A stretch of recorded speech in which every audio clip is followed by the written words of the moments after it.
Am I the a-hole for telling my friend her 7 years old is not invited to my birthday murder mystery party? I, 41 male, am having a 90s-themed murder mystery party for my birthday next week at a mutual friend's house. My friend, 42 female, has an 11-years-old daughter and a 7-years-old son, and our mutual friends have a 10-years-old daughter and a 9-years-old son who will all factor into the story. I am childless. For this specific murder mystery, we need at least 7 people for it work. It is marketed for teens and adults, mild violence, mild romance, and suggestive themes. To get the requisite number of players, we had to invite the 2 elder girls. The 9-years-old boy is also not participating, but lives at the host location, so will mostly likely be playing Minecraft in the other room the whole evening. That leaves the 7-years-old. I do not recall explicitly discussing with my friend whether her son could attend, until a couple of days ago when I asked her and her daughter about their costume plans. My friend told me not to talk so loud because they were trying to hide the party from her son. Fast forward to tonight and she messaged me asking if it was okay for her son to attend and participate in the murder mystery. I told her that I didn't really think that was a good idea because he would be a distraction. She then claimed I had previously mentioned that her son could come and that he was now aware of the party and wanted to come. I said that I didn't think it was appropriate. She responded that it was odd that only her son was being left out. Follow for part 2, dropping right after this. Part 2. I replied that the other boy would not be participating, and that in a perfect world I would have invited only adults, but we needed to fill the quota. I said if he came I'd prefer if he was playing in the other room, but did not participate. She said that it was clear I didn't want him to attend and that she would find something else to do with him that night. And that was fine with that. FYI, her husband is not coming and could take care of their son. Even though she said she was fine, I still feel backed into a corner into letting him attend. I feel awful because I love her son and feel like I am excluding him. However, in my head I pictured a somewhat serious but still fun event where all the players were focused on the game and not being distracted by a small child.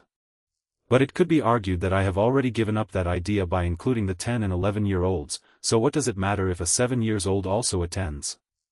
Additional info that seems relevant to me: my friend is awesome and I love her and her children deeply, but she is also super flaky when it comes to planned fun. I'm also very put off by changing of plans. Also, the conversation was all over text, so I may have misinterpreted her thoughts and feelings. So should I back down and invite the 7-year-old, or should I drop it now that she said they won't bring him? So, am I the a-hole? Vote Y or N in the comments.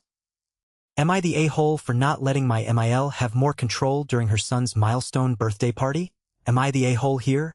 My MIL knew I made a handmade cake for my husband's birthday. Bet you can guess what she brought to the party anyway. Yup. The part that gets under my skin the most is when she arrived she came straight to me with, I know, don't be mad. And although I was irritated, I wasn't surprised. Context: she competes with me pretty much any time I have her at my house. Racing me to the door to greet my guests and introducing people she doesn't know to each other, interrupting any time I'm talking to my husband. Criticizing me when he isn't in the room or if she thinks I can't hear what she's saying about me. Referring to me in the third person when I'm right there, etc. With the cake thing though, I smiled and thanked her. Even went so far as to say, this is perfect, because now we have extra and my husband loves the cake I made. So we'll put the candles on yours and eat both.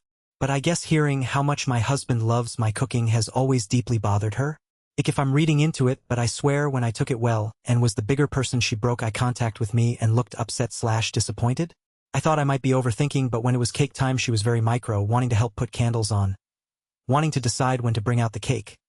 Wanting to do the toast early. Talking over me and answering guest questions for me. Very upstagey. I didn't allow her in my kitchen and made sure she was distracted while my neighbor helped. Follow for part 2, dropping right after this.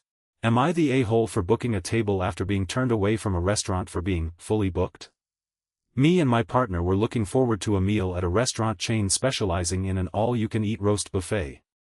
We didn't know what time we'd be available from, so didn't want to make a reservation, quickly checked the website and looked clear, so we thought we'd chance it. Few hours later, before we finally went, gave one last check and, again, totally fine, so why bother complicating things with a reservation when we can just walk in and sit down? Arrive at the place only to be met by the manager with, "Sorry guys, we're understaffed and fully booked, we're going to have to turn you away."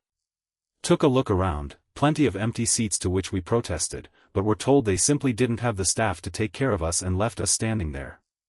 Well, we left and disappointedly sat in the car, cursing ourselves for not just booking earlier. I thought it was total bullshit that if we just booked they would never have said no, so I checked the website again to see if there were any problems, and of course you could still make a reservation just fine for the whole evening. On a whim we decided to just book online and walk back in showing our reservation, to which they huffed and puffed but begrudgingly accepted us. I was happy to cheat the system as it were and felt that we were turned away without much cause earlier, as the place was extremely quiet and we even bantered with the servers at the buffet and had a nice relaxed chat with them. I'm sure the manager had grievances about number of staff, but to us it just looked like business as normal, and I personally felt like the manager was just in a sour mood and had no right turning us away. So, am I the a-hole? Vote Y or N in the comments. Am I the a-hole for cooking a meal and buying a cake for my brother-in-law's birthday, then posting about it and ignoring my estranged sister's response? My sister's now ex-boyfriend put my father and I up in his house when our mother died. We pay rent and help look after his 2 kids when he's busy. We wanted to celebrate brother-in-law's birthday with a nice dinner and cake. It was a good time. He considers us family. I posted about it just for the sake of making memories, and sister texted me early the following morning. She said I had hurt her feelings more than you could ever know, since no one gave her that treatment for her birthday a few weeks ago. Additional context: my sister's taken money from my savings without my consent twice. Most recently, to pay for her car's gas to make the trip from her current home to ex's frequently. This last incident was after she moved out of the house fully, but still visits their kids. So she had to have moved everything to get to my safe, open it, and take money out. In a sense, I was unintentionally funding her trips here. She says she's not mad, just shocked and hurt. Am I the a-hole? So, am I the a-hole? Vote Y or N in the comments. Am I the a-hole for wearing a bikini to a pool party with the dress code swimwear? For context, I am a 31-year-old woman. A family friend has a large house with a swimming pool and recently hosted a pool party because we have had such good weather. I was one of the people invited and the dress code was specified as swimwear. People would be attending of all ages. I attended wearing a bikini. I was just a normal bikini, nothing skimpy or anything. Covered everything up, including my butt. It wasn't a thong bottom. The party was really fun and everyone seemed to have a great time. Nobody gave any indication of having a problem with my outfit, although all the other women were wearing one-pieces rather than a bikini. When I was leaving, the host took me aside and told me that my outfit was completely unacceptable. I was totally taken aback because I didn't think there was anything wrong with it and nobody seemed to have a problem. She said I should have known it was unacceptable to WAT a bikini because there were teenage boys there, and a woman in a bikini is distracting and teasing. I was really shocked because at no point did I feel like my outfit was causing any issues, so am I the a-hole? Vote Y or N in the comments. Am I the a-hole for refusing to help set up my friend's wedding after he lied about the start time? My male friend, I'm male too, invited me to his wedding and told me to be there at 10 a.m. I turned up with my wife around 9:45 a.m. The wedding was actually at midday. He deliberately got me there 2 hours early so he could rope me into putting up gazebos, dragging tables out, and carrying loads of equipment up a steep hill. I turned up dressed smart, ready for a wedding. He basically said he picked me because I'm strong and do DIY for a living. I'm not the best man. I'm not even one of his 6 ushers, none of which were there yet, because they were getting ready. He had about 100 guests he could have asked. I wasn't even invited on the stag. He could easily have sorted the setup the day before or hired people. Anyway, I said no, definitely not. I've actually had some neck/back troubles recently, and I was already dressed for the wedding. I also didn't want to leave my wife sat on her own for hours while I did construction jobs. I said he should have asked in advance, and I could have said no so he could make other plans, rather than tricking me. His response was, "Hey dude, I'm giving you a free meal later. You could at least lend a hand to earn it back." I told him I'd traveled a long way, paid for a hotel, and bought a wedding gift so I could be part of his day. Being invited doesn't mean I also owe him manual labor on the morning of the wedding while I'm in my suit. He was cold with me during the reception and made a point of jokingly bitching about me to whoever I was chatting to throughout the day. At one point I'd had enough and said, "Serves you right for being a cheapskate about your own wedding." in a jokey way in front of his bride. But now I'm second-guessing myself. Am I the a-hole, or was I right to say no? So am I the a-hole? Vote Y or N in the comments. Am I the a-hole for making a kid cry for not swimming well during the swim test? For context, I am an 18-year-old lifeguard at my local pool in the United States PNW, and I have been working there for at least a few years. This summer I have been on the swim test duty. The swim test consists of a patron swimming down 10 yards and back, total 20 yards or 18 meters, while showing a fast/smooth freestyle, crawl stroke. The swim test allows kids under the age of 18 to go to the deeper ends of the pool. So roughly a week and a half ago from today, there was this kid, 7 to 8 years old, who swam the 10 yards down, took them roughly 30 seconds which is a little slow, and back which took them roughly 1 minute and 30 seconds with a very slow freestyle. So before we go any further, my mentality for the swim test is if I am up in the stand and saw this kid, would I be worried about them swimming in my zone or feel fine?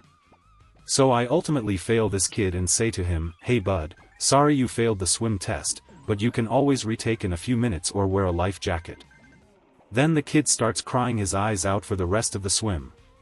When I get down from the swim tests, my coworkers look at me like I am a psycho and tell me that I am messed up for failing this kid who couldn't swim and tell me that I should teach the kid on how to swim, even thought it's not my job to do that.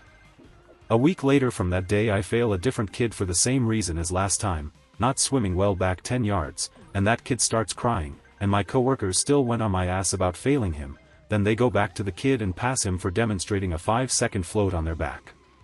Follow for part 2, dropping right after this. Am I the a-hole to keep the suit I tailored to me from sister's clothes she gave away? My sister gave me a bag of clothes she used to wear to work before she had a baby, mainly for donation. If I want to keep some and welcome to, I kept some for me, donated some and used the good quality stuff to sew a suit that looks rich.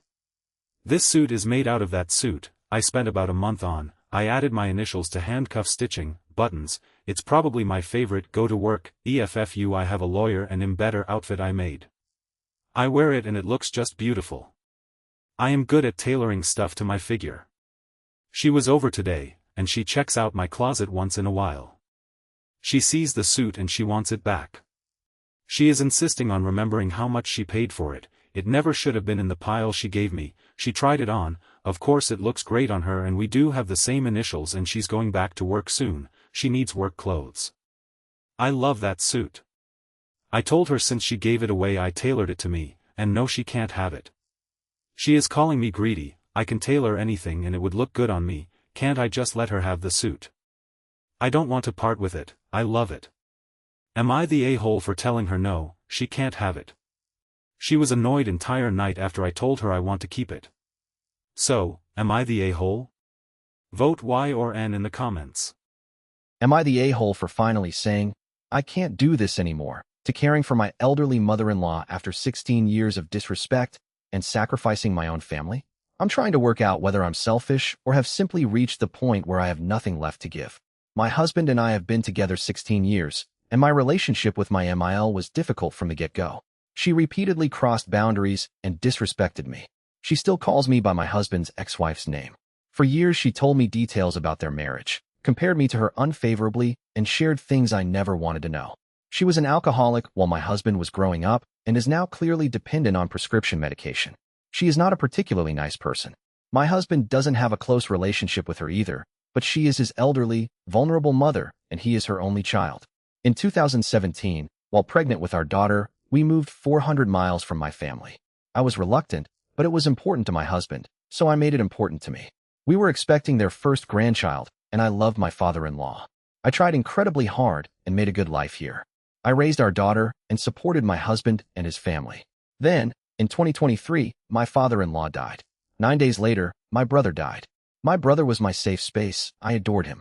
I was miles away, supporting my husband and caring for my MIL. I eventually traveled back for his funeral, but there was never really space for my grief where we live. My husband was grieving, my MIL needed support, and our daughter was grieving her granddad. Follow for part 2, dropping right after this. Am I the a-hole for wanting my stepdaughter banned from my house for entertaining my son-in-law's letter? My husband and I each entered the marriage with one daughter. My daughter Holly is 34 and my stepdaughter Tessa is 29. We have been together since they were 15 and 10. The girls never had a close sister-like relationship, but they never had problems either. Holly is married with 2 children. Tessa is a single mother and has a daughter. Holly's husband Rick works pretty closely with Tessa, and recently our family imploded when Rick wrote Tessa a love letter. The gist of it is he thinks he has only stayed with Holly for these years to be close to Tessa.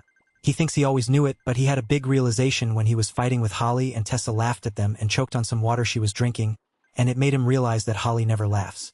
He called her vibrant and alive, and implied her daughter is happier than his children. Because Tessa is just so wonderful, and he wants to raise his kids around her light. Holly called me in tears. She knew they had been having problems, but she had never expected anything like that. Tessa called her dad pretty upset and swore nothing had ever happened between them, and I do believe her. She said she just thought of him as a good friend, and they did spend significant time together based on work and their daughters being close. Then she said something that really pissed me off. She said what he did was inappropriate, but who could blame him? I asked her to elaborate on what that meant, and my husband told me to leave Tessa alone. Holly kicked Rick out and filed for divorce, and she is absolutely reeling. She was a stay-at-home mother and has no idea what she is going to do long-term. Recently Tessa confessed to my husband that she knows what Rick did wasn't okay, but she kept the letter and reads it sometimes, because it is the sweetest thing anyone has ever said to her. That infuriated me, and I told my husband that he is welcome to have any relationship he wants with Tessa outside of my house. I don't want to have to host her. I don't want Holly to have to see her at holidays. My husband says I am being unfair and Tessa can't help it, and I have no right to ban anyone from our marital home. I don't blame Tessa for what Rick did, but I blame her for her nonchalant attitude. So, am I the a-hole? Vote Y or N in the comments. Am I the a-hole for not charging my sister rent? My brother, sister, and myself grew up in a small town in North Carolina. We all moved to other areas as adults. Our father died 6 years ago at 88, and then my mother, also 88, began living alone in our childhood home. Her health began declining, and the family struggled with how to take care of her. My sister lived in Ohio, and her husband recently died of a heart attack. She decided to retire from her teaching job, sell her house, and move back to NC to take care of Mom. She had lived in Ohio for 40 years and wasn't sure what her long-time plans would be. She put her furniture in storage in Ohio and moved home to take care of Mom, who was 92 by that time. Mom lived another 13 months and died at 93. During that last year, there were several hospital stays, and virtually my sister's whole life during that period was taking care of Mama. After Mama died, my sister struggled with whether she would stay in our childhood home in NC or move back to Ohio where her son lives and she has many friends. It took her about 14 months to decide that she wanted to stay in my parents' house permanently. She had an appraisal done of the house and property and hired a lawyer to draw up the papers to buy out mine and my brother's rights to the house. The 3 of us agreed to take the lawyer's cost off the top, and then she paid us for our third interest in the property.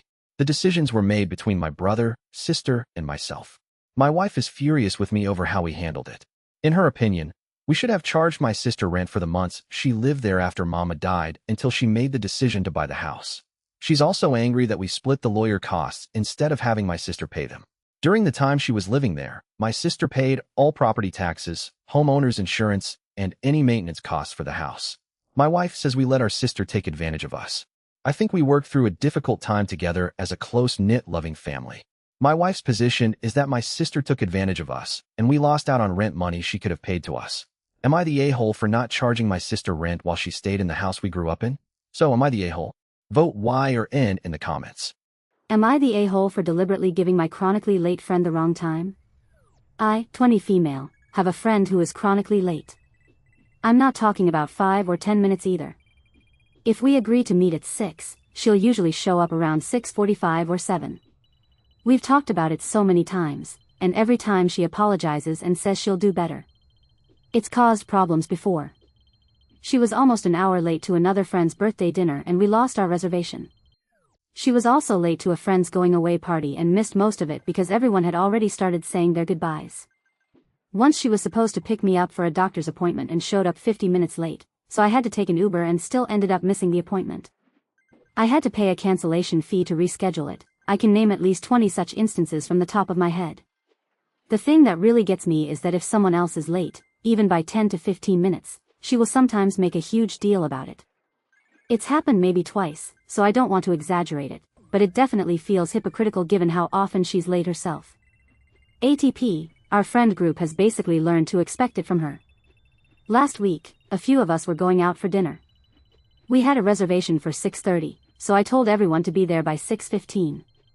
She said she'd leave her house at 6. At 6:20 she texted saying she was leaving now. I was honestly fed up, so I DM'd her that the reservation was postponed at 7 instead. Everyone else knew what I'd done. Follow for part 2, dropping right after this. Part 2. We got there at 6:15, had dinner, and when she finally showed up at 7:35, she was obviously pissed that we'd already eaten. She asked why I'd lied to her, and I told her that when I give her the actual time, she doesn't show up until an hour later anyway. She said that was completely different and that I deliberately set her up to be late. She also said she trusted me to give her the correct time and that I had no right to teach her a lesson. I told her I was tired of constantly waiting for her and having everyone else's plans revolve around her lateness. She called me manipulative and said she doesn't want to make plans with me anymore. Am I the a-hole? Edit. A lot of people are asking why I don't just give her an earlier time. We actually tried that. We'd tell her things started 30 minutes earlier, and eventually she figured it out and started treating that as the fake time too. At this point the entire friend group is just exhausted. We've all waited for her, missed reservations because of her, rearranged plans around her, and heard the same, "I'm sorry, it'll never happen again," speech dozens of times. I think everyone was pretty much at the point where nobody wanted to keep accommodating it anymore. I know lying to her wasn't exactly mature and kinda petty on my part, but honestly I was frustrated and wanted her to understand how ridiculous it feels when someone constantly treats your time like it doesn't matter. So, am I the a-hole? Vote Y or N in the comments. Am I the a-hole for telling my mom she can't stay at my place with my brother, even though it's just for one night? I, 30s F, come from a cultural background where boys are heavily favored, and my mom has always prioritized my younger brother, 25 male, over me. It's been that way my whole life. He gets more money, more leeway, bigger birthday gifts, and just generally gets treated like he can do no wrong. Meanwhile, I've always been expected to be the independent, understanding one who doesn't make waves. My brother is also extremely codependent with her. They're joined at the hip, and she enables it constantly. I, on the other hand, have worked hard to create distance and set boundaries, especially in the last couple of years. Recently, my mom texted me asking if she and my brother could stay at my place next week. The reason? She's paying for both of their flights and a hotel for a conference they're attending together, but they want to crash at my flat the night before so they can catch an early morning flight out the next day. It's just one night. Here's the thing, this isn't the first time they've done this. A few years ago, on my actual birthday, they showed up and asked to stay in my tiny one-bedroom flat. My mom shared my bed with me, my brother crashed in the living room, and they left a mess everywhere. The whole visit was clearly just a pit stop so they could get the train to Amsterdam the next day. It wasn't about seeing me or celebrating me, it was about convenience for them. So this time, I said no. I told her it doesn't work for me. I didn't go into a huge explanation, I just held my boundary. She wasn't happy, and I can feel the guilt trip coming. I know it's only one night, and I know it would help them out, but I'm so tired of being treated like a free Airbnb for them, especially when she's already dropping serious money on flights and hotels for his benefit, and my place is just being used as a layover. So, am I the a-hole for saying no? So, am I the a-hole? Vote Y or N in the comments. Am I the a-hole for offering to buy my parents a home instead of just giving them the money? My husband and I live in the Great Lakes region. We are both professionals, and we have children in high school/college. We've done reasonably well and have built up significant savings, but we're definitely not wealthy enough that $300,000 is money we can just give away. My parents are in a bad financial situation. They own a house but are heavily in debt on it, so they live in the basement and rent out the main floor. They believe they have about $400,000 in equity. We think they're being wildly optimistic. They have a large mortgage with significant penalties, a HELOC, and property values have fallen. We think they'd be lucky to walk away with $200,000, possibly much less. Earlier this year they found an apartment they liked for around $300,000 and asked us to co-sign a loan to buy it. We refused because of their financial history. Instead, we offered to buy the apartment ourselves and let them live there for a fraction of market rent. They loved the idea. We just needed several months to arrange our finances. This is still a major commitment for us. We have children and our own retirement to fund. The reason we can justify spending $300,000 is that we'd own the property. We'd essentially be moving part of our retirement savings into real estate while giving my parents secure, affordable housing. Eventually we could sell it to fund our retirement. We finally got everything arranged and told them we were ready. Now they've decided the apartment they wanted 6 months ago is too small and they couldn't possibly live there. Instead, they've found a much more expensive condo they like. The condo fees alone are over $1,100 per month. They insist they can afford it because they're counting on getting $400,000 from their house. The problem is that they now seem to think the money we were prepared to spend buying an apartment is essentially their $300,000. Their position is that if we're willing to spend that much helping them, why not just give them the money so they can combine it with their equity and buy what they actually want? Follow for part 2, dropping right after this. Part 2.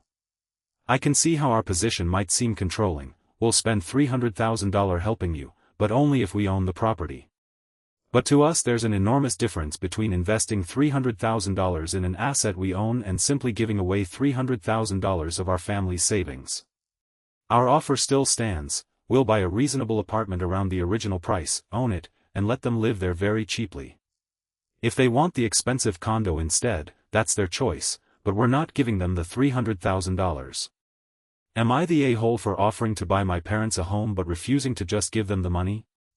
Note, I've changed a few personal details for privacy. Edit, I want to emphasize that our real fear is that Mom will spend another winter living in the basement. It is horrible. Also, they could very well end up homeless. We can't let that happen. Edit 2, we understand that they will probably be terrible at paying rent. We are basically going to ask for enough to cover condo fees and taxes. And even that might be a challenge. Financially this is a terrible plan, but the alternative is Mom spending another winter in the basement apartment, which we feel terrible about. Update, this has blown up a bit more than I expected. So I showed this to my partner and then we sat down with ChatGPT and came up with a financial plan for ourselves to retire comfortably in 5 years. We are in our early 50s. We will take this to a financial advisor and make it happen. Still going to have to keep a reserve to deal with the parents to keep them from being homeless when their financial decisions catch up with them, but yeah, if they want to just throw away my money then forget it, I can retire early and in comfort instead. So, am I the a-hole? Vote Y or N in the comments. Am I the a-hole for telling my coworker to come pick up her child early? So I have a coworker, CW, who I'm pretty friendly with at work. We always talk about trying to find time to hang out more, but it's hard as I work 2 jobs, and also have 2 kids with autism, so my schedule is pretty packed. CW asked if I could watch her 7-year-old every now and then so her and hubby could get a break. Last night was a trial run to see how she fares in our house, like if she gets along with my 2 toddlers, or if she gets overstimulated ECT. Her daughter is also special needs, so she asked me specifically if I could do this, and I agreed to the trial. This trial run was described to me as, we'll drop her off for a little, and we'll go grab some dessert nearby, like ice cream, and come back. Not too long. In my head I'm thinking, okay, that doesn't sound too bad. I can totally hang out with her for a dessert date. They get to my house around 7 p.m., we chit-chat a little bit about our workday earlier. Then I hear, are you hungry, sweetie? Oh yes, I am quite hungry. This is where I start messing up. I didn't call out. You didn't feed your child dinner before coming here? Honestly, I'm tired at this point, and I didn't feel like handling confrontation, so I just asked if she would like chicken nuggets. She was also interested in what my daughter was eating too, so I made her some of that, too, after her parents left. Little one was just a joy, and she's so smart. She's normally homeschooled, so she didn't have a lot of interaction with other kids, or people in general, so she had a lot to say. Follow for part 2, dropping right after this. Am I the a-hole for telling my dad I don't want him at my graduation after he missed everything else? I'll try to keep this short because honestly even writing it out is stressing me out. I, 22 male, graduate in 3 weeks. 5 years of college, one of them being an extra year I had to tack on after switching majors, working part-time the whole way through. It wasn't easy and I'm genuinely proud of finishing. My parents divorced when I was 14. My dad moved to another city about a year after that. We stayed in contact but it was always inconsistent, like I'd hear from him regularly for a few months and then nothing for a while. He missed my high school graduation because he had a work thing. He didn't come to my 21st birthday, sent a card. When I got my first real internship I called him to tell him and he said he'd call me back and didn't for 2 weeks. Last month he called me out of nowhere really excited saying he already booked flights for my graduation and got a hotel and he can't wait to see me walk. I didn't say anything for a second and then I told him I didn't think that was a good idea. He went completely silent. Then said he thought I'd be happy. I told him I'm glad he wanted to come but I've had a lot of big moments he wasn't there for and graduation feels like something I want to share with people who have actually been around. He called my aunt who called my mom who called me. Now my mom, who has every reason to be on my side, is saying I'm being too hard on him and that he's trying. Maybe he is trying. But I've been waiting for that for 8 years. So, am I the a-hole? Vote Y or N in the comments. Am I the a-hole for refusing to let my stepsister stay at my place after what she did? Am I the a-hole for refusing to let my stepsister stay at my place after what she did? I'm a 20-year-old guy and my stepsister is 19. I'll call her Mia. For some context, our parents got married when we were younger. We've never really been close, but we've always been civil with each other. I've helped her out with school stuff, driven her places when our parents couldn't, and generally tried to be a decent older brother. A few months ago, I moved into a small apartment with one roommate. It's nothing fancy, but I'm pretty proud of it because I'm paying for most of it myself. Last week, Mia got into a huge argument with her mom and left the house. She called me crying and asked if she could stay at my apartment for a few days. I felt bad, so I said yes. The problem started almost immediately. She basically took over the living room. Her stuff was everywhere, she was constantly having friends over, and she kept staying up really late while my roommate and I had work the next morning. I asked her a couple times if she could keep things quieter, and she said she would. Then yesterday, I came home and found that she had invited around 6 people over without asking me. There were dirty dishes everywhere, and one of them had apparently spilled something on the carpet. I lost my temper and told her she needed to leave. She started crying and said she had nowhere else to go. She told me I was supposed to be her brother and that she thought I actually cared about her. That honestly made me feel horrible. I told her I do care about her, but that doesn't mean she can treat my apartment like it's hers. She said I was being selfish and that I cared more about my carpet than I cared about her. My mom is now angry at me too. She says Mia is already having a difficult time and that I should be more understanding. I feel like a complete jerk because I know she's struggling, and I probably could have handled the situation better. At the same time, I don't think it's unreasonable to expect someone staying at your place to respect the rules. I haven't talked to Mia since she left. So, am I the a-hole? Vote Y or N in the comments. AITA for plugging in a Keurig machine that my friend was throwing out. This is very long, but I need advice please. For context, my friend, F27, got this Keurig machine 2 years ago for Christmas and used it maybe 5 to 6 times before it just stopped working. She got a new one, and that one sat there forever.